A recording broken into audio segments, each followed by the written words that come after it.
Well, actually, I'm in the similar position in that I have no intention of being a career politician either. So, but I do want to make some changes. Because you've been there. within the bureaucracy I too. have, So exactly. I'm wondering what your thoughts are on that process. Do you think there's validity to that concern? Well, I can see where that would happen, and I think a lot of the time that the reason that happens is that many of the people who come into get on council don't really know a lot about the workings of the city and how land use works, and they depend on the director of planning to tell them how it works. So, or whoever they're consulting. So, a lot of the time, it's very easy to be led along because you don't know otherwise.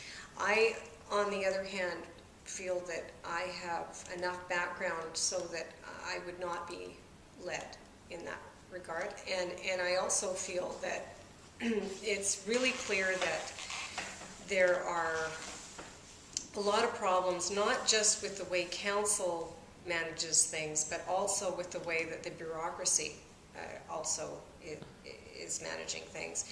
And I would want to make quite a lot of change in that regard. So, when you say a lot of change, would that extend to replacing the city manager? I don't want to commit to anything in particular as far as who I would want to replace or not replace, but I can say this, that everything would be on the table and we would consider our options. And I do think it is particularly a concern about many of the decisions that have been made by the bureaucracy over the last 2 terms.